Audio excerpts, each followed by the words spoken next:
So items that you can put in there.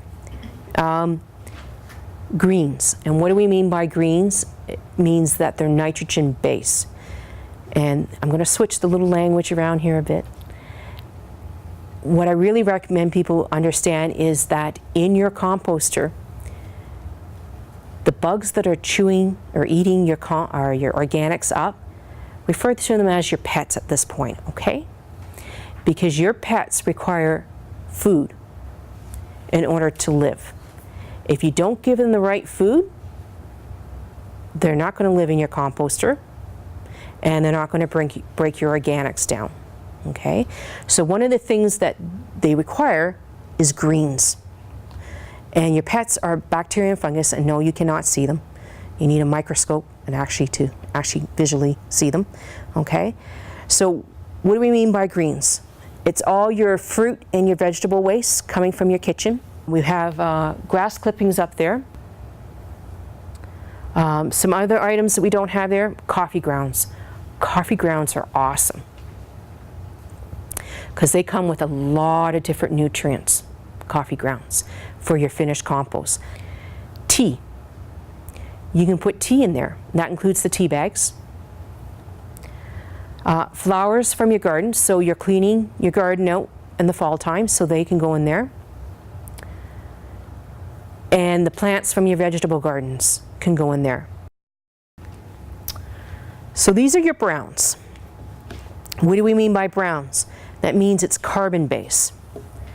So we have some shavings, coffee filters, and you notice that the coffee filters are brown, not white. The white ones are bleach. And again, all you're doing is adding the bleach to your finished compost. Okay? Leaves, newspaper, and newspaper only. No magazines, no office white computer paper, anything like that. And the reason why is newspaper, the ink is vegetable base, whereas your magazines, glossy junk mail, flyers, white computer paper, that ink comes from, has more of a toxic substance to it.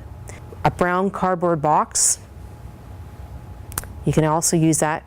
And again, with these two items, the newspaper and the cardboard box, what you're doing is shredding.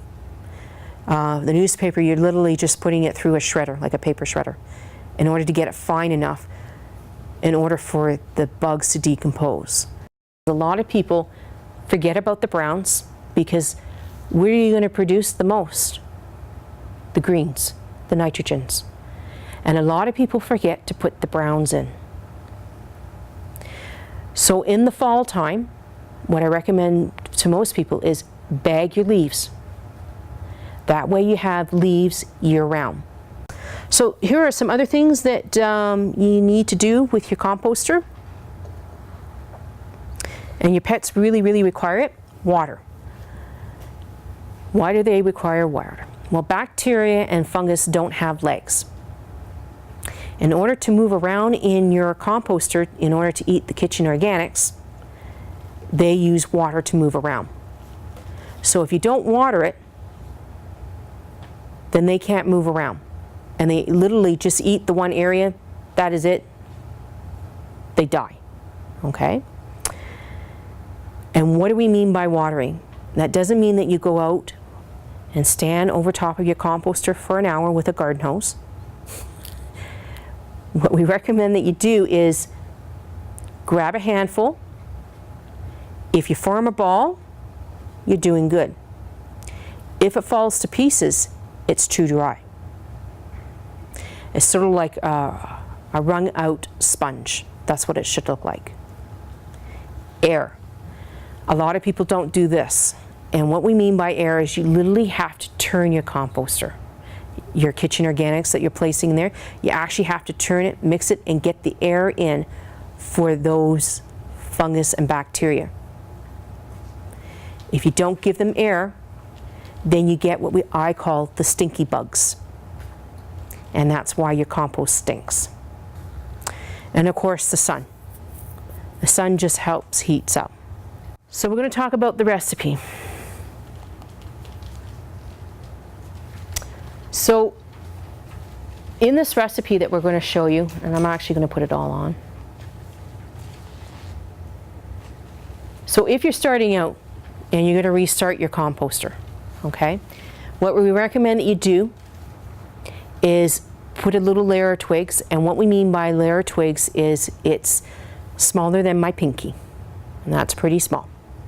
And you're going to build a little layer of that. And the reason why we're asking you to do that is it provides oxygen to get into the bottom and up. Then you usually do a layer of your browns, and then you're going to wet it down, because as I said, your twigs and your leaves are browns, and browns are really, really dry. So you're just going to water it down a bit. And then you're going to start adding your kitchen organics on top of that, which are your greens. And then if you're starting from scratch, this is where you add a shovel of dirt on top of it. Then you do a repeat, your browns, and then your greens again. Once you go through all these layers right here, turn it and water it. So we have some more resources. There's that brochure that you have that comes from Alberta Environment, and it's an awesome brochure that they've put out.